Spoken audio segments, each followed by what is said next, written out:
Nós começamos domingo passado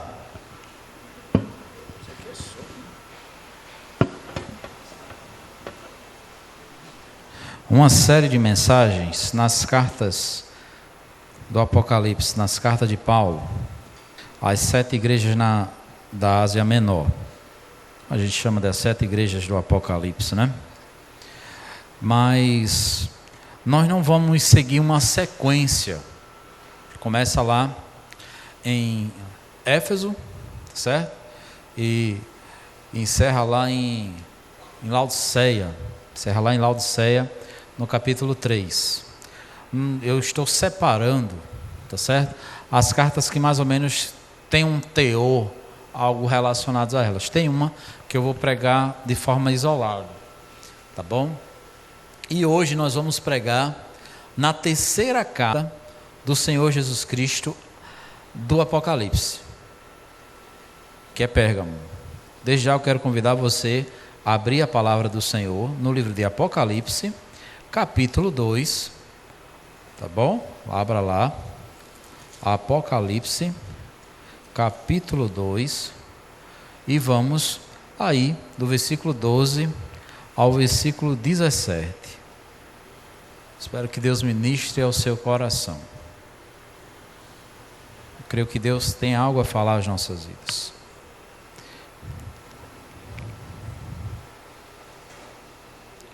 Eu dei uma exagerada aqui no meu esboço. Tem mais páginas do que eu costumo colocar. Então, eu não vou ler tudo não. Tá certo? Falando de Pérgamo, falando das igrejas da Ásia Menor, é bom nós observarmos que essas igrejas, elas representam de certa forma a igreja hoje. Eu fico pensando assim que o Senhor Jesus Cristo, no último livro da Bíblia, também ele quis mostrar uma radiografia, de uma representatividade da sua igreja espalhada pelo mundo. Cada igreja com um perfil.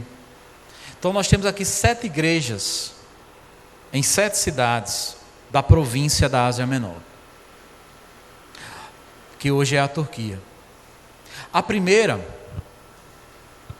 dessas nós vimos semana passada, que é Éfeso. Éfeso é a capital, ou era a capital, da província da Ásia Menor, ou seja, a cidade mais importante. Mas Pérgamo também era uma cidade muito importante. Pérgamo ficava ali por cerca de 100 quilômetros ao norte da cidade de Esmirna. Esmirna vai ser a carta que nós vamos pregar provavelmente lá para o final de fevereiro. Vai ser uma das últimas cartas a pregarmos sobre essa série. Tá certo? E ela não ficava, digamos assim, diretamente no mar. Ela ficava a 25 quilômetros de distância do mar Egeu, não é?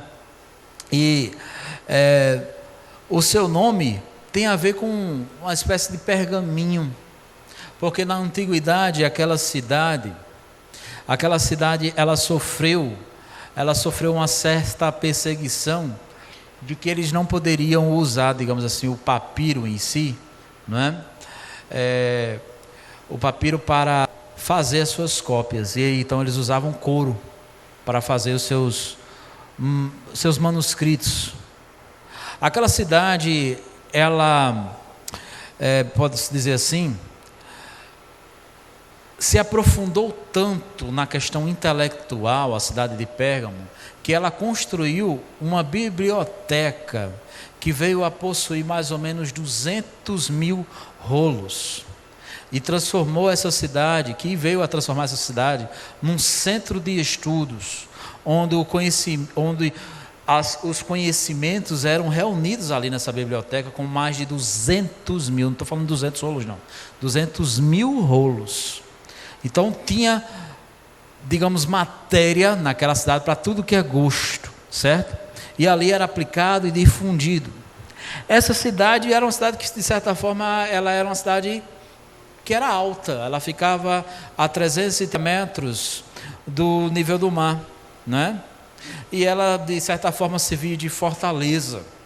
Ela servia de fortaleza e ela dominava aquela região. Por mais que ela não fosse a capital da Ásia Menor, ela dominava aquela região porque ela era uma espécie de fortaleza, né?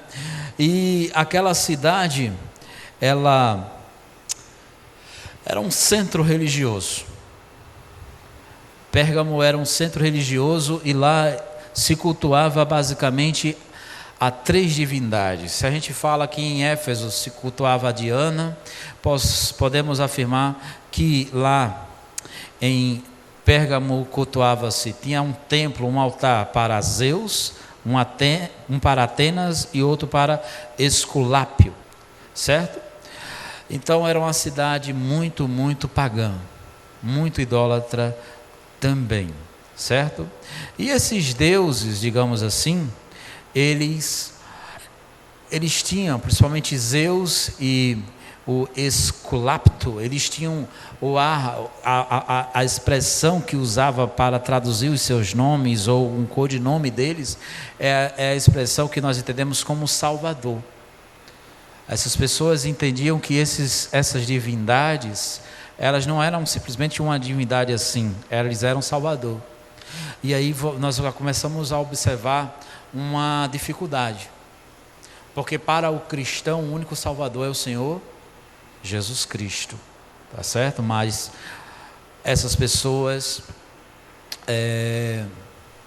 tinham essas divindades como seus salvadores. Mais tarde, Roma institui naquela cidade, certo, um templo, salvo engano, o templo de Zeus, certo?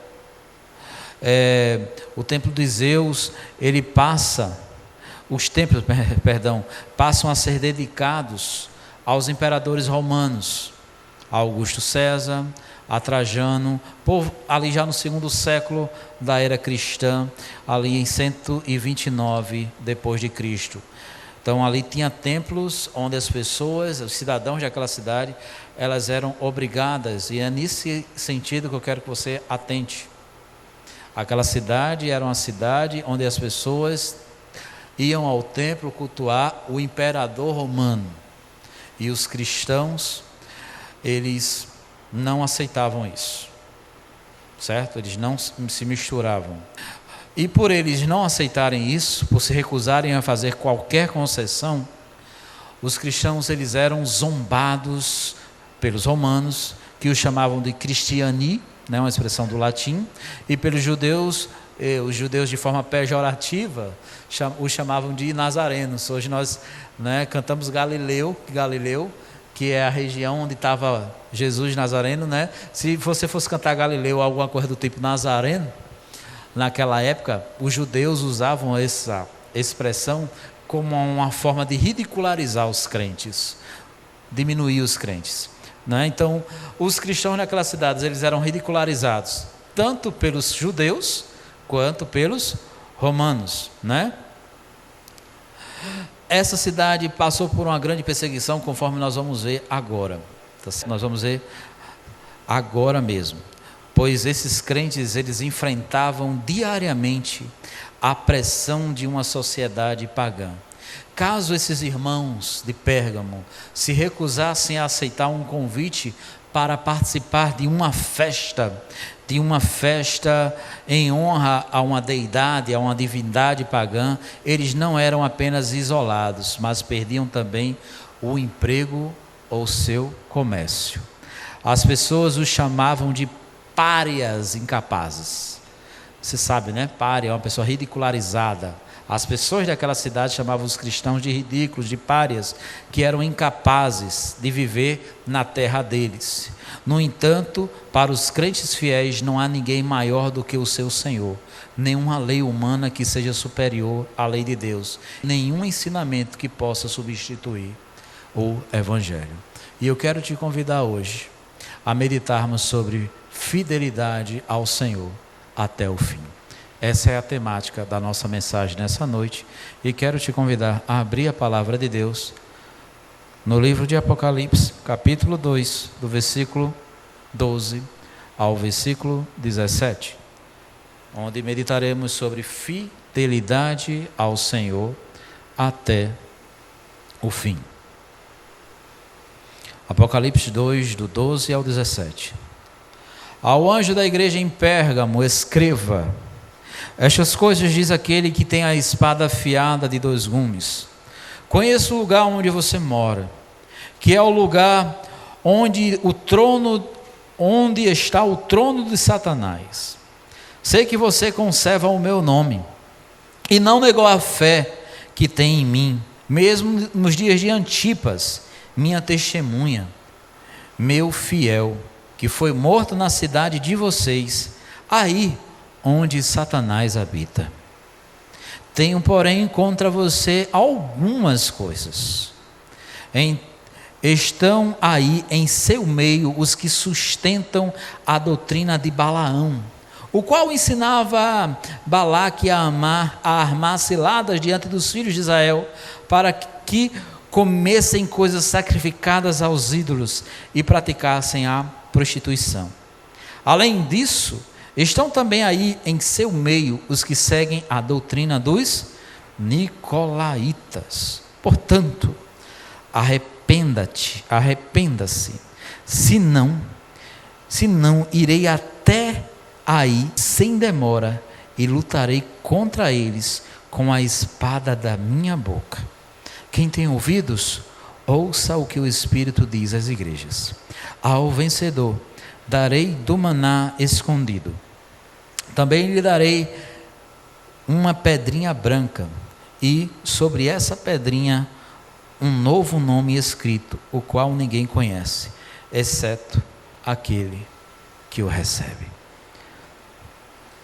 Oremos ao Senhor. Nosso Deus e Pai, muito obrigado pela leitura da Tua palavra, pela Tua misericórdia, bondade. Pedimos que o Senhor ministre aos nossos corações, que a Tua palavra seja exposta com fidelidade. Pai, por favor, fala aos nossos corações. Ao ouvirmos sobre a igreja de Pérgamo, que ela, juntamente com as outras igrejas da Ásia Menor, representam, na humilde concepção desse teu servo, a tua igreja. Ao ouvirmos sobre essa igreja, que nós possamos tirar lições para as nossas vidas, aprender de ti e sermos fiéis ao Senhor. Em nome de Jesus. Amém, Senhor. Fidelidade ao Senhor até o fim. Quero convidar você, juntamente comigo, a meditarmos em 3 verdades nesse conjunto de versos que acabamos de ler. A primeira verdade que nós queremos meditar é a da fidelidade nas perseguições. Fidelidade nas perseguições. Como assim, Pastor Carlos? Fidelidade nas perseguições. Deixa eu botar o óculos. A igreja de Pérgamo, se você observar aí no versículo 13, voltando ao verso 12 e o 13, mas especialmente no versículo 13, ela passava por lutas. Que luta, pastor? Luta de perseguição. O versículo 12, eu estava lendo um comentário, que ele identifica que a abordagem do Senhor Jesus Cristo, a introdução ou a apresentação do Senhor Jesus, ela é igual em todas as igrejas, em todas as 7 igrejas, só mudando o nome do destinatário. Uma hora ele está falando com Éfeso, outra com Pérgamo, outra com Tiatira, outra com Esmirna, certo? E assim vai, ok? Mas aqui, logicamente, ele está endereçando ao anjo da igreja, ao pastor da igreja em Pérgamo. A gente já sabe que o anjo da igreja é o pastor, tá certo? Que tinha a responsabilidade de ensinar, de proteger, de guardar a igreja do Senhor, certo? Mas vamos observar aqui que o Senhor fala da fidelidade nas perseguições daquele povo. O Senhor Jesus Cristo, ele vem trazer aqui algumas notas bem interessantes. Eu conheço o lugar onde você mora, versículo 13. que é o lugar onde está o trono de Satanás, certo? No versículo 13, na parte final, ele vai, de certa forma, repetir essa expressão. Aí, Satanás habita. Jesus Cristo, logo Jesus, ele fala isso, que aquela igreja estava situada no lugar onde tinha o trono de Satanás. É interessante que em todo o livro de Apocalipse a palavra trono aparece 42 vezes. 42 vezes. E dessas 42 vezes, 40 vezes é se referindo ao trono do Senhor Jesus. E 2 vezes fala do trono de Satanás e da besta fera. Aqui parece que o diabo, ele quer ser um opositor ao Rei dos Reis que está reinando. E Jesus Cristo diz, olha, aí está o trono de Satanás. Mas quem é esse Satanás? E Jesus Cristo, ele diz mais. Aí tem o trono de Satanás, e na parte final ele diz, aí habita quem? Satanás, certo? Mas o Senhor Jesus Cristo, ele traz algumas notas aqui, ainda, no versículo 13, vamos chamar de parte B, no versículo 13, ele traz assim, eu sei que você conserva o meu nome e não negou a fé que tem em mim, mesmo nos dias de Antipas, minha testemunha, meu fiel, que foi morto na cidade de vocês. Aí Jesus fala, aí onde Satanás habita. Aquela igreja, a igreja de Pérgamo, era uma igreja que já tinha marcas, cicatrizes. O Senhor Jesus sabia disso. O Senhor Jesus a gente não sabe muito. Eu estava vendo aqui quem foi esse Antipas, né? A gente não sabe muito sobre Antipas, a não ser o que o Senhor Jesus fala aqui. Esse irmão Antipas era da cidade de Pérgamo. E o Senhor Jesus Cristo fala aqui de Antipas. Quem foi Antipas? Ele foi testemunha fiel do Senhor na cidade de Pérgamo. Ele era um crente.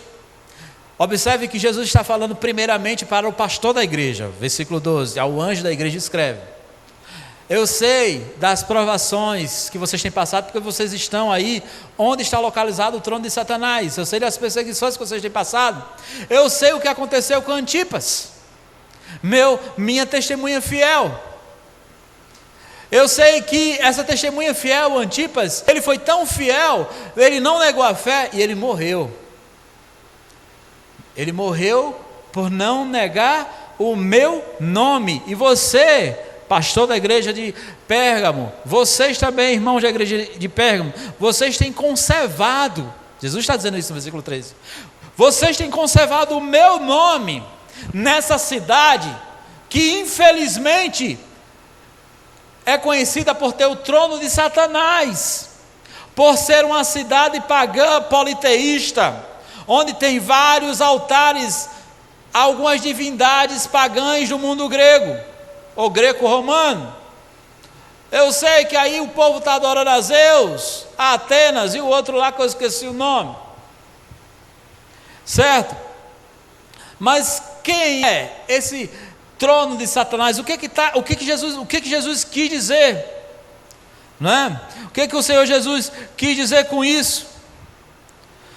Provavelmente porque Pérgamo, por mais que ela não fosse a capital da Ásia, da província da Ásia Menor, Pérgamo era na realidade o centro do culto. Você pode pensar, o centro do culto a Zeus? Sim, a Atenas. Vocês lembram que lá em Atos, Paulo chegou em Atenas e disse: eu nunca vi uma cidade tão religiosa. Paulo acha um bocado de estátuas lá. Se você for nas várias cidades do mundo greco-romano, que Paulo plantou igrejas, o próprio João esteve, as cidades em si eram cidades cheias de imagens. Vocês lembram? Se a gente for por essa linha de raciocínio, se nós formos por essa linha de raciocínio, nós vamos pensar assim: por que então o trono de Satanás está nessa cidade e não está nas outras? Por que Jesus, você pode reparar, ele faz questão de dizer, nessa cidade tem um trono de Satanás? Sabe por quê? Porque essa cidade se tornou o centro do culto ao imperador. A cidade de Pérgamo se tornou o centro do culto ao imperador e foi edificado o templo para cultuar o imperador. E todo aquele que se opõe a Deus, na realidade, ele tem o espírito de Satanás. Todo aquele que quer tirar a glória de Deus, o culto ao Senhor, ele está querendo tirar a glória de Deus, e o culto só pode ser dado a Deus. E os imperadores romanos esse negócio estava subindo a cabeça deles quererem serem adorados. E tanto é que Antipas, um crente dessa igreja, provavelmente por ter se recusado a cultuar o imperador, foi morto, certo? E aí, não era só a morte. Os cristãos que se recusavam a reconhecer César como o seu Senhor, o seu Deus, o seu Dominus, certo? Eles arriscavam o confisco de suas propriedades. Eles arriscavam o exílio, ou seja, eles seriam expulsos da cidade. E por último, como aconteceu com Antipas, a morte. Mas vamos começar pelo mais fácil. Já trazendo algumas notas de reflexão para as nossas vidas. Se chegasse, nós estamos aqui nesse auditório, se baixasse um decreto na República Federativa do Brasil, você é crente, eu sou crente, o qual dissesse que para não haver, sob essa alegação, aspas, intolerância religiosa, nós deveríamos participar de rituais idólatras, jogando bem claro, certo? De rituais idólatras, tá certo? Com outras pessoas do nosso Brasil. Pois o nosso Brasil, nós sabemos disso, é um país que é um país de mistura, né? Temos jeito aqui de toda raça, né? De credo. Mas imagine, surgisse aqui um decreto no Brasil. Assim, olha, você, na sua empresa, você é obrigado a participar disso aqui. É um ato ecumênico. Você é obrigado a participar disso aqui na empresa. Se você não participar, você vai perder o emprego. Porque você está sendo intolerante. Eu faço uma pergunta para a nossa reflexão. Nós iríamos participar? Não responda agora não. Reflita sobre isso. Os irmãos de Pérgamo estavam sofrendo esse tipo de perseguição. Ainda na introdução eu disse que os irmãos, os cristãos, os crentes em Pérgamo, eles eram ofendidos pelos moradores daquela cidade. Eles eram tidos como escanteados, lá os crentes. E eu fico assim a pensar, quantas vezes nós hoje, mesmo sem ter uma perseguição, quantas vezes nós estamos abrindo mão da nossa fidelidade ao Senhor. Quantas vezes nós temos, de certa forma, aberto a porta das nossas vidas para algumas brechas. Quantas vezes nós temos, digamos assim, pensado, eu vou fazer essa social aqui, porque os meus colegas de trabalho estão fazendo, porque se eu não fizer, eu vou ser escanteado, eu vou ser um pária.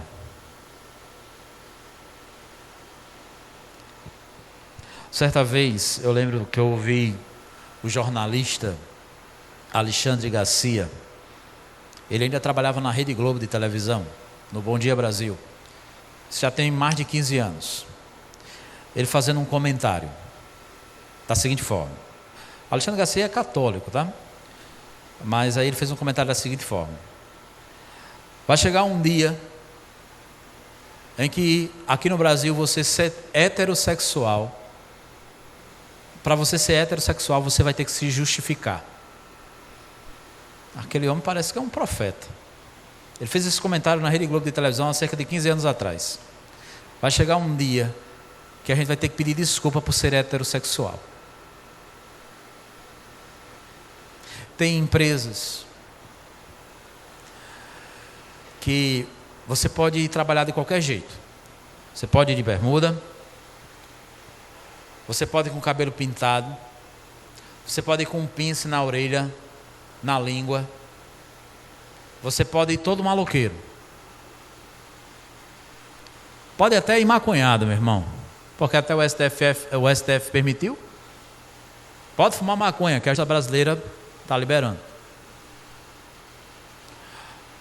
Mas você não pode ir numa empresa com aquela camisa amarela que a gente usa. Lembra aquela camisa que a gente usa? Os batistas brasileiros usam? O que tem escrito na frente da camisa amarela? Não pode, não. Você pode ir até maconhado, porque o STF deixou. Você pode ir de bermuda, pode ir de chinela de dedo, pode ser havaiana, sem problema. Eu uso a Havana, é uma que vende ali em frente à praça, R$15, é mais barato, é uma imitação. Mas vamos lá. Você pode ir de todo jeito, só não pode ir com a camisa de Jesus. Você pode falar de tudo, mas se você disser assim e pregar para uma pessoa no seu ambiente de trabalho, será que não está começando? João 14,6. O que diz João 14,6, irmãos? O que diz? Exatamente, Teteu. Muito bem. Eu sou o caminho, a verdade e a vida. Jesus que disse: ninguém vem ao Pai senão. Você começa para cima disso. Você vai dizer, você vai ser taxado, rotulado como um discurso de ódio. Certo? Porque só a sua religião que salva. O evangelho é exclusivo, irmãos. Os irmãos de Pérgamos, eles tinham consciência disso. O evangelho é exclusivo, é só Jesus que salva. Devemos ter uma vida de santidade a Ele, adorar somente a Ele. Tu és soberano, cantou. Ele é o Rei da Glória. O meu Deus não está morto, não está pendurado no madeiro. Meu Deus não é uma imagem. Meu Deus não é Zeus. Meu Deus não é o sistema. E por falar em sistema, países hoje que advogam a linha comunista dizem que o seu Deus é o Estado. A sua vida pertence ao Estado. Em países como a Coreia do Norte, que é um país extremamente fechado ao Evangelho, se você for pego com uma Bíblia, mesmo você não sendo daquele país, você vai ser preso. E se bobear, você vai ser morto.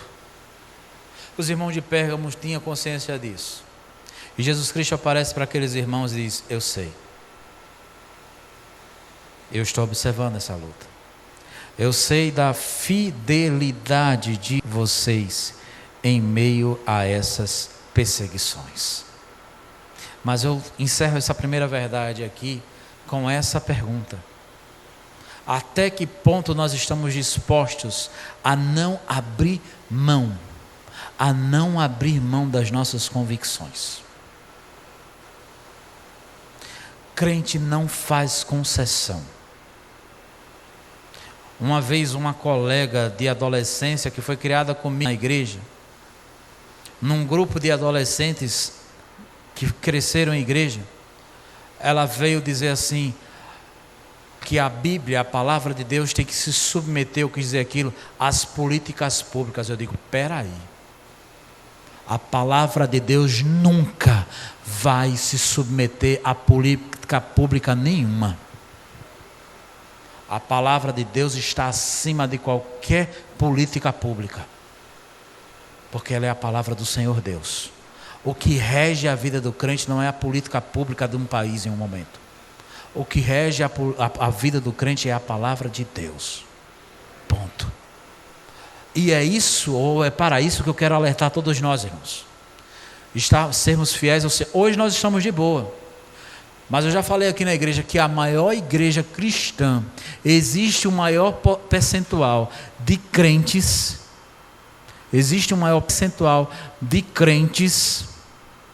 na igreja perseguida do que na igreja livre.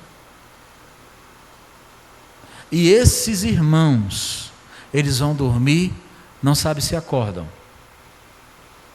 Esses irmãos, muitos têm sido enrolados ou colocados dentro de pneus e sido queimados vivos. A mídia não divulga.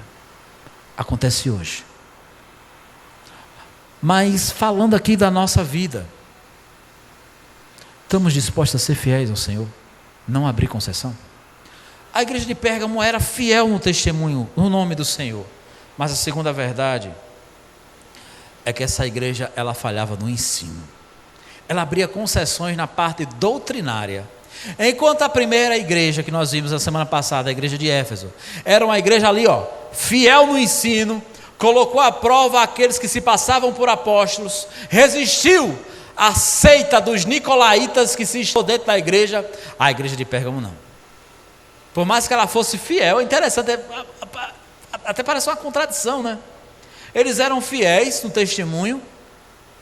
Um deles já tinha até morrido, mas eles parece que eram fiéis no mais difícil, entre aspas, mas naquilo que aparentemente era o mais fácil, na teoria, no ensino, eles estavam abrindo algumas concessões. E a segunda verdade é infidelidade de ensino e, consequentemente, impureza. Quando o povo de Deus, ele é infiel, por mais que ele seja fiel em outras áreas, até no seu testemunho, mas ele passa a abrir concessões no ensino, ele está suscetível a se sujar com a impureza do pecado. Observemos bem versos 14 e verso 15. Tenho, porém, contra você algumas coisas, no plural. Em Éfeso, o Senhor Jesus diz no versículo 4, tenho, porém, contra você isso, que você abandonou o primeiro amor. Aqui Jesus Cristo já começa a amplificar as acusações. Coisas, é mais de uma. Quais são essas coisas? Estão aí em seu meio os que sustentam a doutrina de Balaão, o qual ensinou a Balaque a armar ciladas diante dos filhos de Israel, para que comessem coisas sacrificadas aos ídolos e praticassem a prostituição.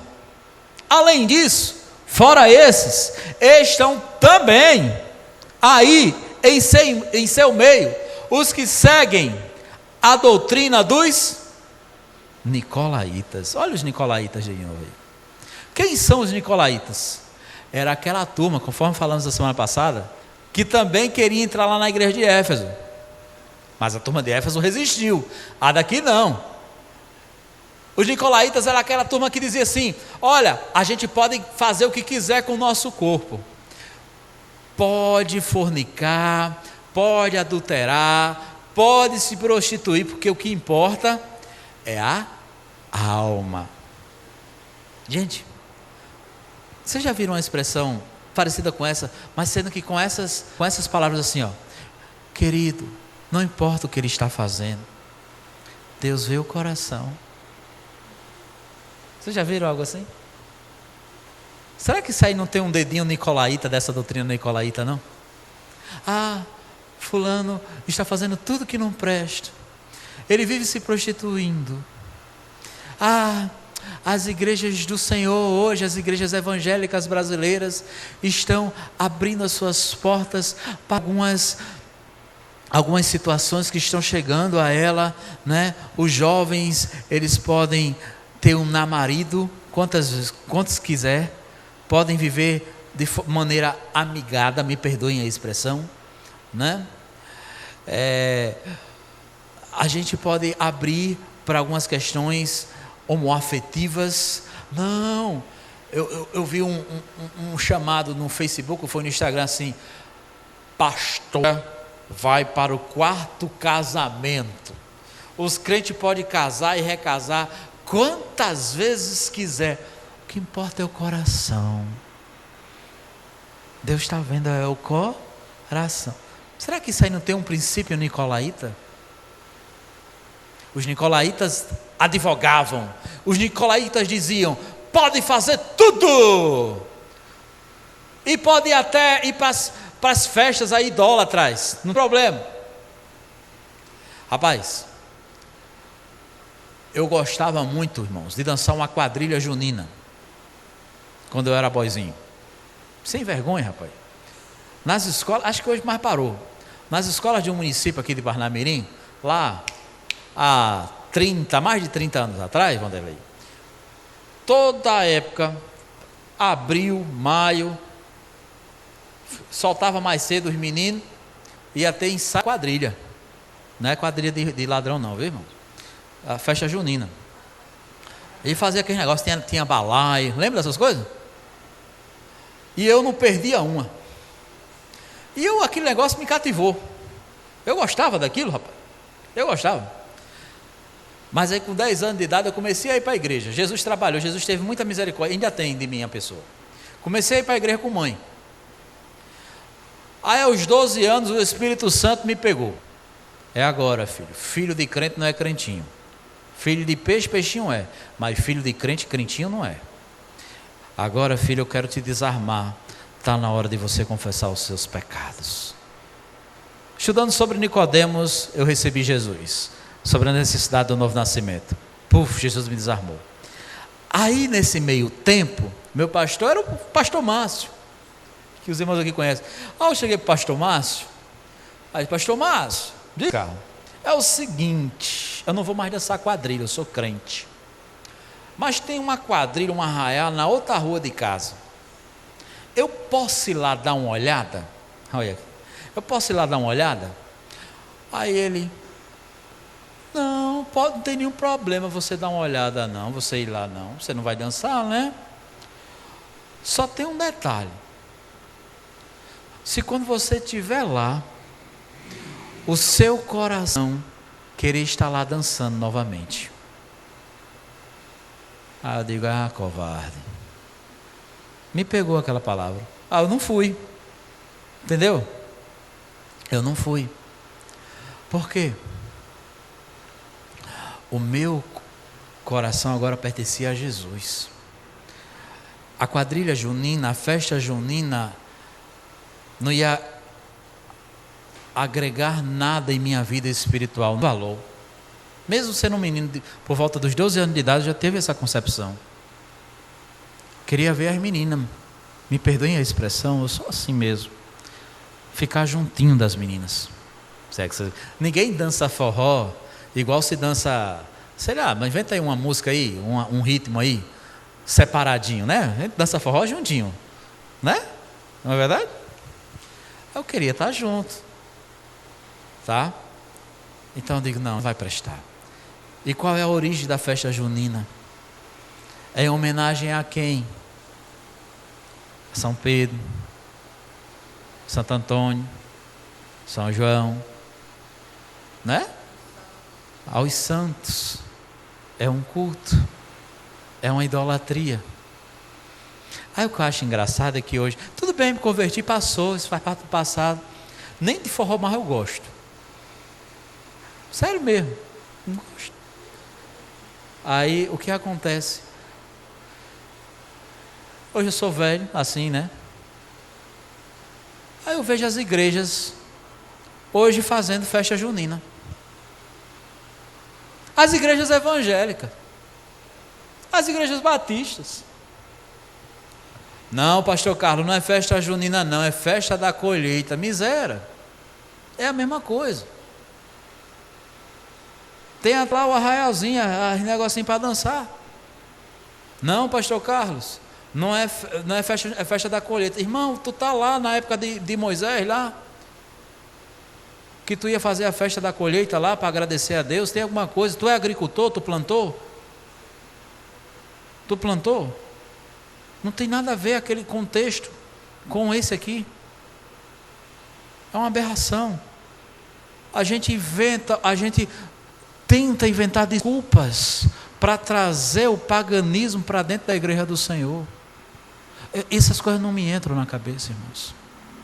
E agora o Senhor Jesus Cristo está falando contra a igreja de Pérgamo e contra o pastor de Pérgamo. Olha, eu tenho contra você essas coisas. Você, pastor de Pérgamo, vocês, igreja de Pérgamo, estão tolerando no meio de vocês aquelas pessoas que estão cometendo o pecado de Balaão. Quem foi Balaão? Balaão. Se você depois, em caráter para você conferir, você pode depois observar lá em Números capítulo 31, do versículo 1 ao 8. Não, é isso aqui, deixa eu ver se eu estou dando a referência certa. Não, aqui é a outra. Chega, bicho, é tanto papel, meu Deus. Chega, me perdi meu. Eu vou. Não. Números capítulo 25, do versículo 1 ao 3. Tá certo? Do versículo 1 ao 3. E Números 31, versículo 1. Certo? O que acontece? Balaão, que era um falso profeta, existe falso profeta. O diabo levanta profetas, viu? Feiticeiros, espírito de adivinhação. Tá? Balaão, o pecado de Balaão é o pecado de levar as pessoas, que aconteceu com Israel lá no período de Moisés, lá em Números. Eles se envolveram em fornicação, em prostituição com mulheres moabitas. Traição. Entendeu? Aí o Senhor Jesus está falando, aí no meio de vocês, tem quem ensina que pode se envolver com essas coisas, que pode ter prostituição dentro da igreja. Já tem membro aí na tua igreja de Pérgamo que ensina essas coisas. Balaão quis enganar o povo de Israel. Balaão quis fazer com que o povo de Israel fosse sujo, impuro. Gente, Deus não negocia a sua santidade, por mais que Ele nos ame. Por mais que o Senhor esteja observando, eu sei que você tem sido fiel, eu sei que vocês têm passado por perseguições, mas vocês têm tolerado aí no meio de vocês quem está ensinando prostituição. Vocês têm tolerado não só esse grupo, mas também aquele grupo dos nicolaítas, que é uma outra heresia que se parece com essa, que também ensina impureza, que também ensina prostituição. Já tinha esses grupos dentro da igreja. Eu faço aqui uma ponte para a gente passar para a próxima e última verdade. Será que não existem esses grupos hoje, dentro da igreja evangélica, dentro da igreja do Senhor, dentro da igreja contemporânea, ensinando que nós podemos sim abrir algumas concessões? Vamos ser flexíveis, irmãos. A gente não pode ser rigoroso demais, não. Irmão, é tão tentador. Certa vez, uma pessoa, eu estava no outro ministério, e quando um pastor chega, ele quer mostrar serviço. E aí a gente estava para construir um templo. E aí chegou uma pessoa com a vida toda destruída, na impureza mesmo, adultério, fornicação, pessoa talentosa, chegou e disse assim, olha, eu estou com outra pessoa, acabou o relacionamento, foi me procurar na minha sala, e eu quero te ajudar aqui no ministério, que eu estava começando a construir, vou te ajudar a arrecadar fundos. O cara era talentoso. Eu digo, cara. Aí eu deixei falar, e aí eu disse assim, foi o seguinte, tu pode vir aqui para a igreja, você é bem-vindo, mas você vai ser tratado, você não vai fazer nada aqui nessa igreja, e você está em pecado. Foi curto e grosso. Você não vai fazer nada nessa igreja, você vai ser tratado. Quiser vir para cá, você é bem-vindo, e a gente vai cuidar de você, buscar restaurar você. Essa pessoa mais nunca botou os pés na igreja, mais nunca voltou. Às vezes as pessoas chegam com propostas indecentes no meio da igreja. A gente tem que ter cuidado, a gente que é da igreja, Às vezes chega gente querendo comprar a igreja. Não, eu vou ofertar com isso aqui, eu vou dar dinheiro para isso, para comprar uma mesa de som, para trocar os ar-condicionados da igreja, para fazer isso aqui na igreja. Cuidado, igreja do Senhor. A gente não sabe como é que está a vida da pessoa. Como é que é o relacionamento dela em casa. O Senhor Jesus Cristo aqui está chamando a atenção do seu povo para ele não se envolver em prostituição. Mas às vezes você está tendo uma vida impura, pessoas estão uma vida impura em casa. É uma coisa na igreja e em casa é outra coisa. E a gente está dando oportunidade para esse povo. Está dando ibope. Isso é sério, irmãos. E aí a gente às vezes se pergunta, por que a gente não cresce? Por que a gente tem a síndrome do rabo de cavalo? Só cresce para baixo. Só para baixo. É pecado. É impureza. Pode fazer muita coisa. Pode até morrer. Mas se não se santificar o Senhor, aí vem a terceira verdade. O Senhor vai vir com o seu rigor. Todavia, mesmo em meio ao seu rigor, o Senhor, Ele nos faz o convite ao arrependimento. A terceira verdade. Versículo 16 e 17. Portanto, arrependa-se. Senão, irei até aí, sem demora, e lutarei com eles com a espada da minha boca. Quem tem ouvidos, ouça o que o Espírito diz à igreja. Ao vencedor darei o maná escondido, também lhe darei uma pedrinha branca, e sobre essa pedrinha um novo nome escrito, o qual ninguém conhece, exceto aquele que o recebe. Vamos lá. O Senhor Jesus exorta aquele povo. Está aí o pecado. Vocês foram fiéis, mas tem uma coisa errada. Arrependa-se. Senão eu vou até você e vou lutar com a minha espada. O Senhor Jesus Cristo, especialmente para aquela igreja de Pérgamo, Ele não está fazendo uma profecia a respeito da sua vinda ou do juízo final. Não. Ele está dizendo que Ele vai executar naquela igreja sem demora e vai lutar contra ela, contra as pessoas daquela igreja, o seu juízo.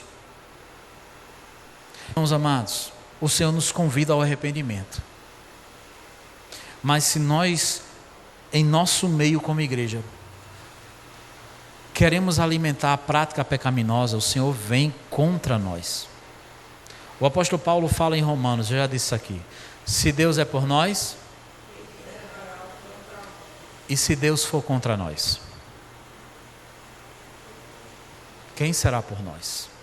Observe bem que aqui o Senhor Jesus Cristo, Ele está dizendo, lutarei contra eles com a espada da minha boca. O Senhor Jesus está dizendo, eu vou lutar contra. Vocês se lembram de Atos 5? Eu não quero fazer medo a ninguém. O que aconteceu com Ananias e Safira? Foi disciplina do Senhor. Vocês se lembram de 1 Coríntios capítulo 11, quando a gente vai ministrar a ceia aqui, quando o apóstolo Paulo diz, olha, tenham reverência no culto a Deus, quando vocês forem participar da ceia, porque não são poucos os no meio de você que estão doentes, e não são poucos os que dormem, os que já morreram. Vocês acham que Deus não executa juízo, irmão? Eu acredito, meu amado irmão, que a salvação é pela graça. A gente estudou isso hoje pela manhã de uma forma bem enfática. Eu acredito que Deus, Ele mata o seu povo. E o cabo está salvo. Mas Deus executa juízo no meio do seu povo. Olha, observe bem o que o Senhor Jesus está falando aqui. Eu vou até essas pessoas, se elas não se arrependerem, e vou lutar contra eles. Aí eu faço uma outra pergunta aqui para todos nós. Você sente que Deus está lutando contra você, meu irmão? Será que tem alguma coisa que não está dando certo, parece que Deus está lutando contra você? E às vezes a gente é teimoso e insiste em alguma coisa? Parou para pensar nisso? Será que não é porque a gente está fugindo do propósito, da vontade, daquilo que Deus quer que a gente faça? E a gente está insistindo num plano? A gente está insistindo naquilo, vai ser isso aqui, vai ser desse jeito. Mas Deus não quer. O apóstolo Paulo, falando a Timóteo, ele diz: olha, fuja de todo embaraço. Embaraço é tipo um carrapicho. Você sabe o que é carrapicho? Você sabe para que serve carrapicho? Somente. Carrapicho não serve para nada, irmão. Quando você vai de calça, não sei se você já teve essa experiência, você está indo para o culto, aí você passa em algum lugar, você vai com a roupinha arrumada, aí fica um bocado de carrapicho pendurado na tua calça. Aí você chega arrumado para o culto, na igreja, cheiroso, mas um bocado de carrapicho na tua calça. Não está nem lhe furando, está na calça. Mas aquilo ali está lhe atrapalhando. Está tirando sua elegância. Não é verdade? Às vezes a gente está nisso. A gente não está resplandecendo tanto o brilho de Jesus. Porque tem alguma coisinha manchando, ofuscando. Às vezes a gente não está desfrutando tanto da vontade e da glória de Deus. Aí Jesus disse: se ajeitem, senão eu vou até vocês. E se você se arrepender, aí vem o 17. Quem tem ouvidos ouça, ele está sempre insistindo. Eu estou falando com você. Parte B do 17. Ao vencedor darei do maná escondido. Quem é esse? O que é esse maná escondido, pastor Carlos, que o Senhor Jesus Cristo está falando aí? Esse maná escondido, provavelmente o Senhor está fazendo uma referência. Não sei se vocês lembram. Provavelmente, tá, gente? Lá no céu vocês perguntam a Ele. O Senhor Deus, durante os 40 anos de peregrinação no deserto, mandou do seu maná. 40 anos. Mas Deus mandou que Moisés guardasse dentro da arca da aliança um maná. Um exemplar do maná, lembram? Né? E ficou dentro da arca, ficava dentro da arca. O que acontece? Estava lá. Quando os babilônicos, né, invadiram Jerusalém, lá no século 6 a.C., a arca foi perdida. E o que estava dentro da arca também? O maná. Macabeus, deixa eu ver se eu acho aqui, porque eu anotei tanta coisa aqui, irmãos. Um livro apócrifo, mas que serve como um caráter histórico.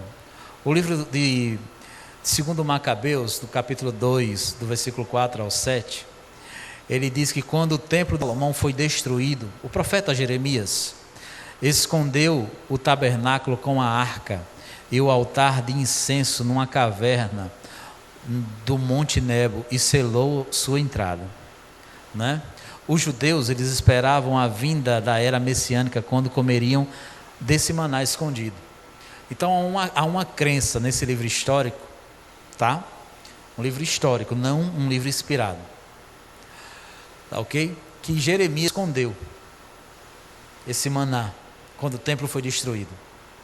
Aí Jesus Cristo está falando aqui: ao vencedor eu vou dar do maná escondido. A gente fica lembrando lá de João capítulo 6,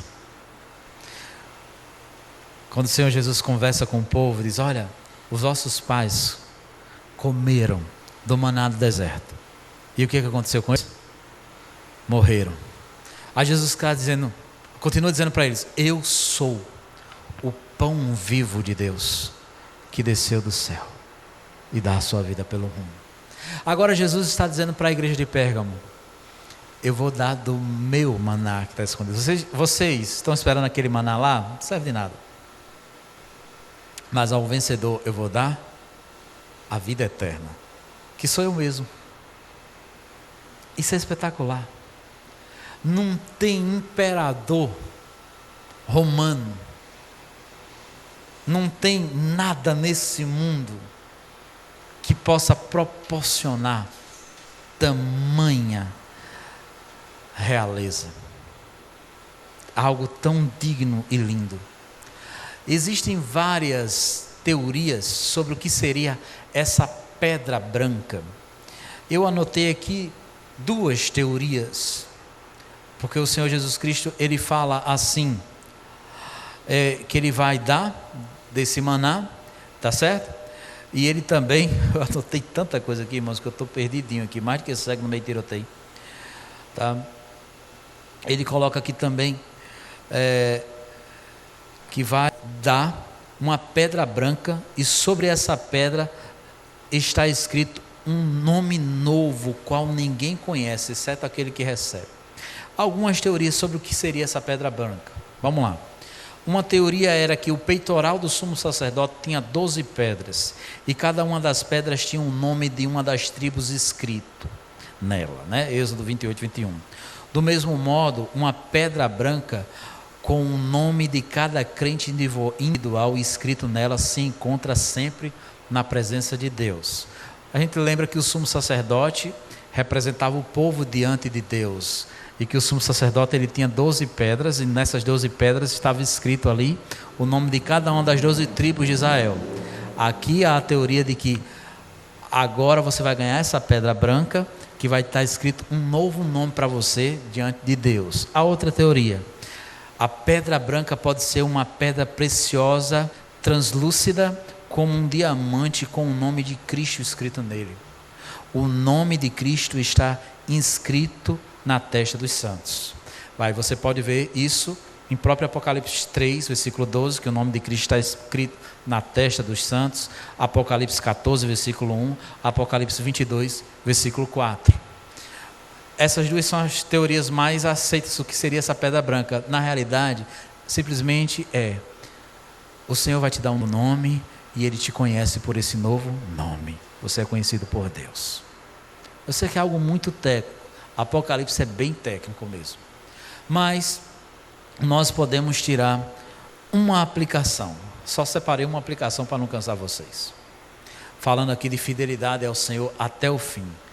Qual a aplicação, pastor Carlos? Como cristãos, nós poderemos ser perseguidos e provados por causa da nossa fé. Mas a recompensa em sermos fiéis ao Senhor até o fim é incomparável. Fidelidade ao Senhor até o fim. Mesmo diante da morte, o Senhor Jesus elogia aquela igreja. Mas infelizmente aquela igreja estava abrindo concessão para maus ensinos, que manchavam. Impureza significa mancha, sujeira. E Jesus quer a gente diante dele limpo. Não importa se eu e você venhamos até morrer para Deus, mas Ele quer a gente limpo. Ele quer santidade a Ele. Ele não tolera concessão. Ele não tolera a gente abrir mão da nossa vida com Ele. Ele quer que a gente arranque ou evite de uma vez por todas tudo aquilo que vai nos sujar. Ele nos exorta ao arrependimento. Arrependa-se. Arrependa-se esses que estão cometendo isso, senão eu vou lutar contra eles com a minha espada. Ele está dizendo: eu sou justo, eu te amo, mas se você permanecer na impureza, ou se deixar que essas coisas continuem contaminando você, eu vou até você. Querido amigo, querida amiga, eu não quero fazer medo a você, mas eu preciso ser fiel à palavra do Senhor. Esse é o desafio de ser expositor. A palavra do Senhor está dizendo: se a gente não se arrepende, Deus luta contra nós. Não é só uma questão da gente dizer eu quero, não, é mudar. É eu e você dizermos assim, eu não consigo, mas chegar e dizer assim para Deus: Deus me transforma. Mas Ele nos promete o maná escondido, que é Ele mesmo. Ele é o pão vivo de Deus. E eu creio, irmão, que o crente não perde a salvação, mas eu creio que o crente verdadeiro, ele persevera até o fim. Você é crente verdadeiro? Você vai perseverar até o fim. A salvação não é para todos. Nem todos são filhos de Deus. Não, eu também sou filho. o que a Bíblia diz é totalmente diferente. A salvação é só para quem crê em Jesus. Ah, pastor, isso aí é um discurso exclusivista, discurso de ódio. Eu prefiro acreditar no que a Bíblia diz do que o que todo mundo está querendo. Prefiro acreditar no que Jesus diz. Vamos ficar em pé. Lembre-se da temática ou do tema dessa mensagem: fidelidade ao Senhor. Fidelidade ao Senhor até o fim. Vamos orar?